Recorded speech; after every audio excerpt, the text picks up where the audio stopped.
ඉතා ආදරෙන් පිළිගන්නවා මගේ YouTube channel එකට.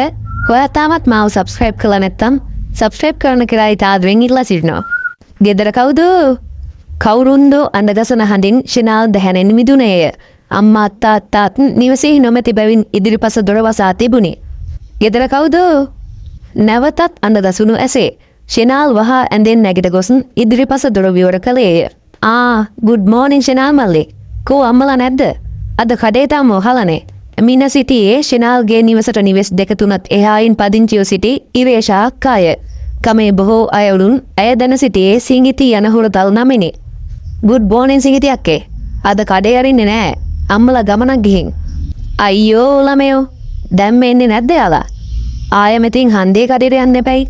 සිංගිති පැවසුවේ කනස්සැල්ලෙනි. ෂෙනාල්ගේ කඩේ හැරුණුකොට නැවත කඩයක් තිබුණේ මෙතැන් සිට කිලෝමීටරයකටත් එහා හන්දියේය.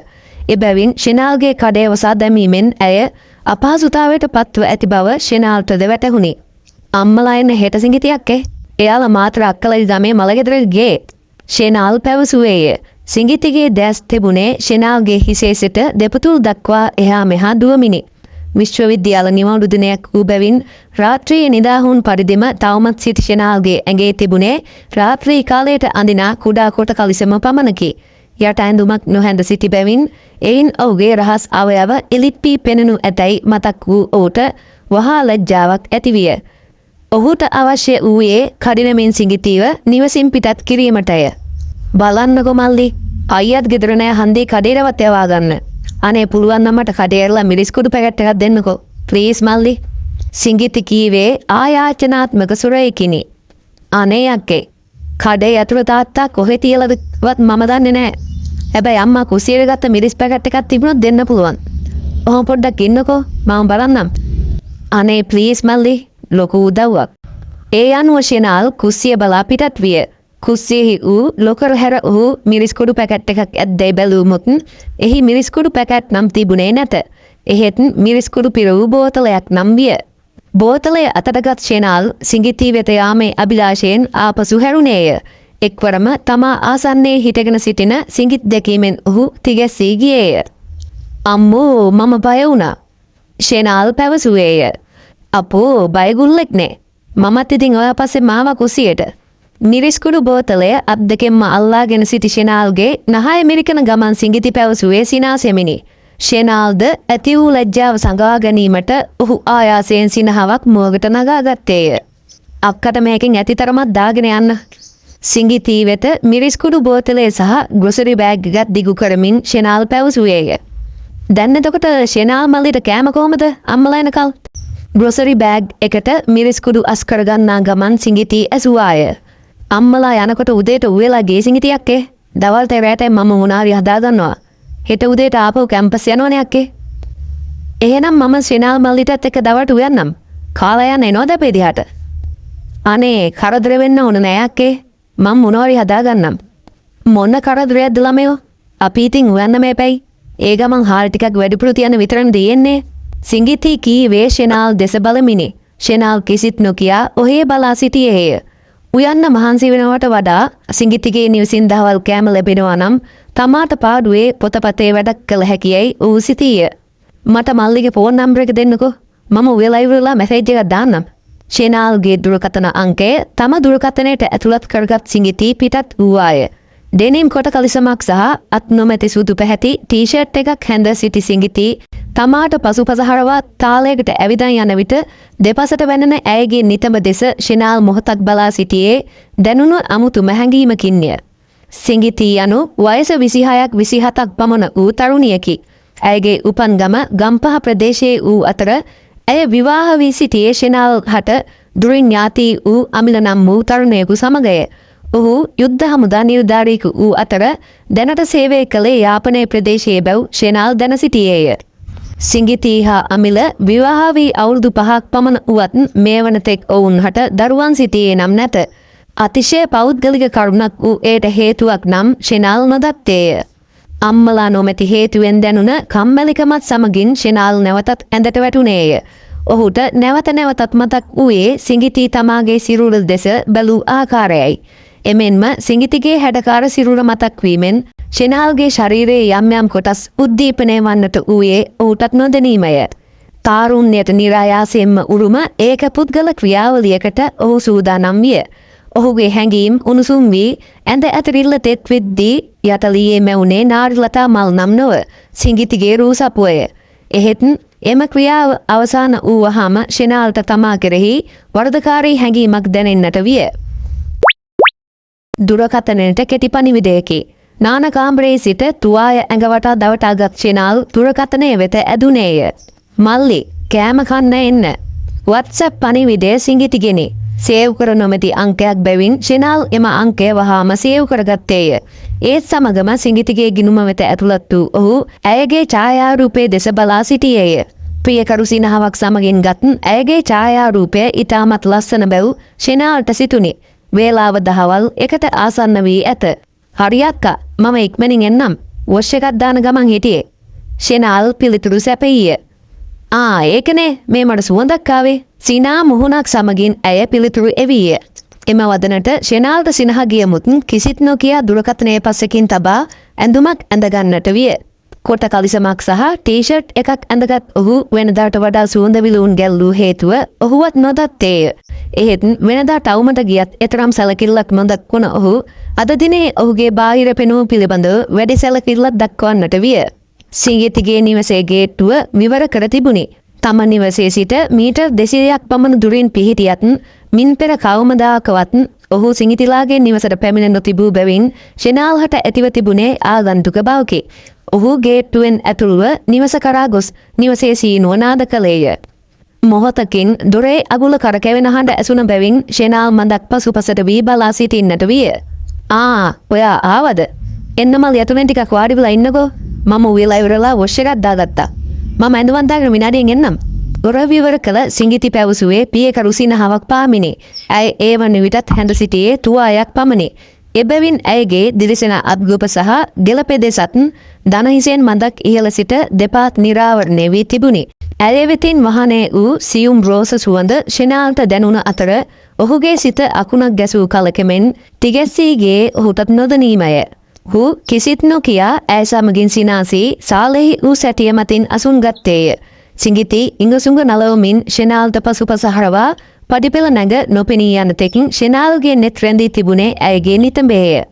මොහොතකින් සිඟිති නැවතත් ෂෙනාල් දෙසට පැමිණියාය. මෙවර ඇය හැඳ සිටියේ රෝස පැහැති දිගු දුගුල් කලිසමක් සහ සුදු පැහැති ටී-ෂර්ට් එකකි. එම ඇඳුමට ඇය තවත් හැඩට ෂෙනාල්ට පෙනුනි. කොල්ලට හොඳටම බඩගිනි ඇති නේද? එන්න මම කෑම ඇරලා තියෙන්නේ. එසේ පවසමින් සිඟිති විසිත්ත කාමරයේ කොනක වූ කෑම මේසේ දෙසට ඇදුනාය. ෂෙනාල්ද කිසිත් නොපවසමින් ඈ දෙසට පියමැන්නේය. ඔහුට මේ වෙලාවෙහි කුසගින්නක් නොදැනු නමුත් සිඟිති විසින් පිසින ලද ආහාරයක රස බැලීමට ඔහුට කුමක්ද ආශාවක් සිතට දැනී තිබුණි. අම්මගේ කෑම තරම් නම් රස නැතුව ඇති. මට ඉතින් වැඩි රසට උයන්න තේරෙන්නේ නෑනේ. කෑම වසා තිබූ ආවරණේ ඉවත් කරන ගමන් ඈ පැවසුවාය. ෂෙනාල් කිසිත් නොකියා සිනාසුනා පමණකි. සිඟිති විසින් කීරි සම්බාබත් සමගින් පරිප්පුත් කුකුල් මසුත් බටුමෝජුත් ගොටුකොළ සලාදත් සකසා තිබුණි. හරියට කියලා කලාක් මෙන් එය ෂෙනාල්ගේ ප්‍රියතම ආහාර ලිස්ට් එකෙන් කොටසක් විය. සිඟිතිද ෂෙනාල් ඉදිරියෙන් වාඩි වී කෑම බෙදාගත්තාය. රසයි සිඟිතියක්කේ. ෂෙනාල් සිඟිති දෙස බලා පැවසුවේ සිතට එකඟවමය. බොරු නේ කියන්නේ. අනේ නෑ ඇත්තටම රසයි. කොහෙනම් තෑන්ක්ස් වාට. සිඟිතිගේ මුහුණේ ඇඳුන සතුටු සිනහව ෂෙනාල් දුටුවේය. තමා අගය කරනවාට කාන්තාවන් උපතින්ම විශේෂ කැමැත්තක් දක්වන බැව් ෂෙනාල් දැන සිටියේය. ඉතින් මල්ලි හෙට කැම්පස් ගියාම ආයෙ කවද දෙන්නේ? ආයෙ සති දෙකතනුකින් තමයි සිඟිතියක් එන්න වෙන්නේ. මල්ලිට ඉතින් හෙට ගිහින් කෙල්ලව හම්බ වුණාට පස්සේ අපිව නිකුඹටවත් මතක් වෙන එකක් නෑනේ. මෙච්චර කෙල්ලෝ ඉන්න කැම්පස් එකේ තමාට තවමත් ආදරය කිරීමට කෙල්ලෙක් නැති බැව් සිහිවීමෙන් සිඟිතිගේ ප්‍රකාශයෙන් ෂෙනාල්ට පැමිණි සිනහව නවතා ගත නොහැකි විය. මට මොන කෙල්ලෝ දක්කේ? ඉනහව අතරින් ඔහු පැවසුවේය. සිඟිති ෂෙනාල් දෙස බලා සිටියේ පුදුමේනි. බොරු කියන්න එපා. මෙච්චර හැන්සම් කොල්ලෙක්ට කෙල්ලෙක් නෑ කියන්නේ ඒකනම් අමූලික බොරුවක් මල්ලි හොඳේ.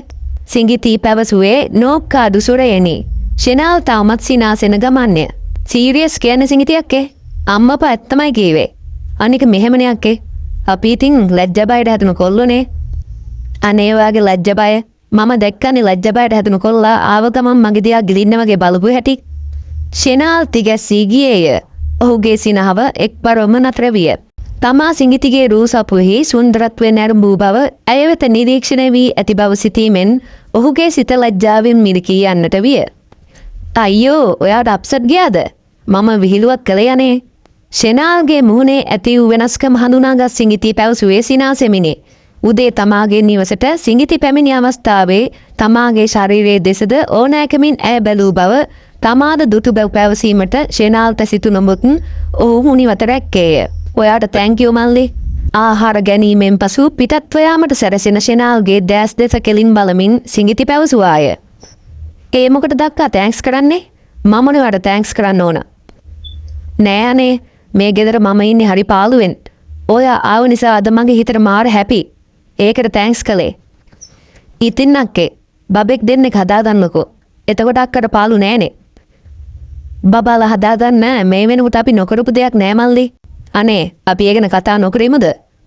සිඟිතිගේ මුහුණ දුකින් පිරුණි. ඇයගේ සංවේදී වදනින් ෂෙනාල්ගේ සිතද දුකෙන් මිරිකී යන්නට විය. ඔහු කිසිත් නොකියා මඳ වේලාවක් සිඟිතී දෙස බලා හිඳ පිටත් වූයේය. සිඟිතීද ඔහු සමගින් ගේට්ටුව තෙක් පැමිණියාය. ෂෙනාල් ගේට්ටුවෙන් එළියට ගිය ෂෙනාල් නැවතත් නතර වී ආපසු හැරී බැලුවේය. රෑට මොනවද උයන්න ඕන? සිඟිතී ඇසුවේ පහත් සුරයකිනි. ෂෙනාල්ගේ සිත මොහොතකට නතර විය. ඔහු මොහොතක් නිහඬව සිඟිතී දෙස බලා සිටියේය. අක්කා කැමති දෙයක් වෙන්න. ෂෙනාල්ගේ වදනින් සිඟිතිගේ මුහුණේ ඇඳුනේ අවිහිංසක සිනහවකි.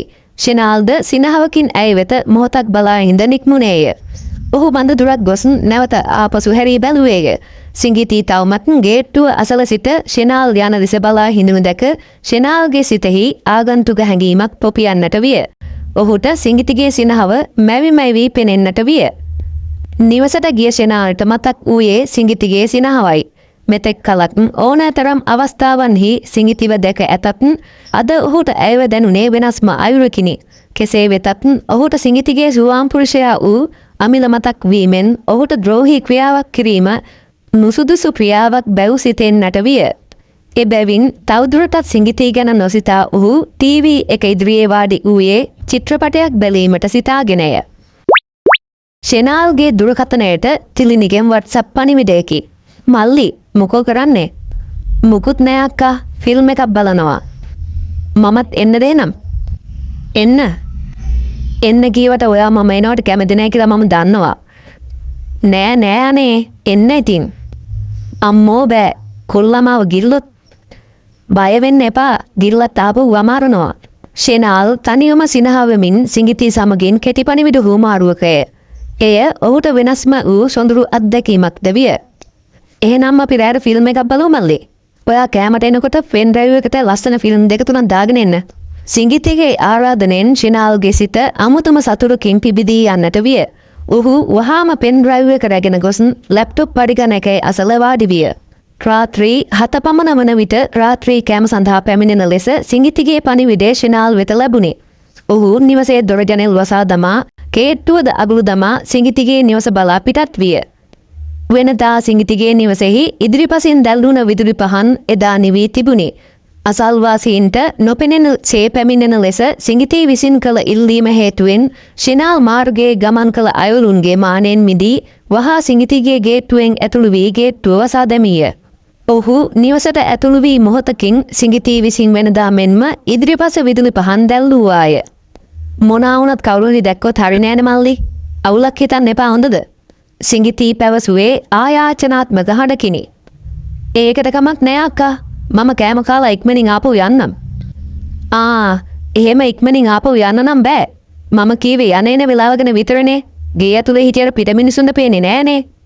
ඇය කතා කළේ නොකාදු ස්වරූපේනි. ෂෙනාල් කිසිත් නොකියා සිනාසුනේය. බඩගිනිද මල්ලි? තාම නම් නෑ. මටත් නෑ. එහෙනම් අපි ටිකකින් කමුනේ. ෂෙනාල් සැටියෙහි වාඩි විය. සිඟිතී විසින් රූපවාහිනී යන්ත්‍රයෙහි සුවිචේ දැමීම සඳහා ඒ අසලට ගිය අතර රූපවාහිනී යන්ත්‍රය ඔන් වීමෙන් පසු ඒ අසල සිට ෂෙනාල් විසින් රැගෙන ආ පෙන් ඩ්‍රයිව් එක ගසමින් මොහොතක් ඒ අසල රැඳී සිටියාය. රූපවාහිනී යන්ත්‍රයෙන් නිකුත් වූ එළියෙන් තමාට පිටුපා සිටි සිඟිතිගේ දුහුල් රෑ ඇඳුමෙන් ෂෙනාල්ට ඇයගේ හැඩකාර සිරුරෙහි හෙවනැල්ල යාන්තමට දර්ශනය විය. ඔහුගේ සිත හිරිවැටි ගිය අතර සිතින් තවදුරටත් ඇයගේ රුව නිරුවත් කිරීමට ඔහු උත්සාහ දැරීය. දුරත්ත පාලකය ෂෙනාල් අතට දුන් සිඟිතිද පුටුවකින් වාඩි වූවාය. ෂෙනාල් විසින් පෙන් ඩ්‍රයිව් එකට දමාගෙන පැමිණි හොල්මන් චිත්‍රපටයක් දර්ශනය වීමට සලස්වන ලදී. අම්මෝ මම හොල්මන්වලද බයයි.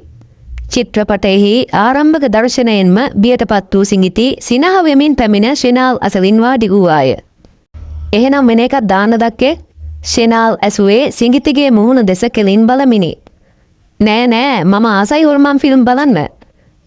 එහෙනම් දැන් බයයි කීවේ? ඔව් ඉතින් බය නිසා නෙවා ළඟට ආවේ. හැබැයි ඉතින් ඕක බලලා මාව තනියම දාලා යන්න නම් එපා හොඳද? සිඟිති පැවසුවේ ෂෙනාල් ඉදිරියේ පොඩි එකකු මෙන් තොදුල් වෙන ගමන්ය. හදිසියේම චිත්‍රපටය තුලින් මතු යක්ෂ රූපයක් දැකීමෙන් බියටපත් වූ සිඟිති වහා පැන ෂෙනාල්ට තුරුළු වූවාය. මම මෙහෙම හිටියට කමක් නෑ නේද ෂෙනාල්? ප්ලීස්. ඈ කෙඳිරුවාය. කමක් නෑ අක්කේ. ෂෙනාල්ද දැනුණු උණුසුම හමුවේ ලොල් වී ඇයගේ ඇඟ වටා අතක් දමාගත් අතර සිඟිති තව තවත් ඔහුට තුරුළු වන්නට විය.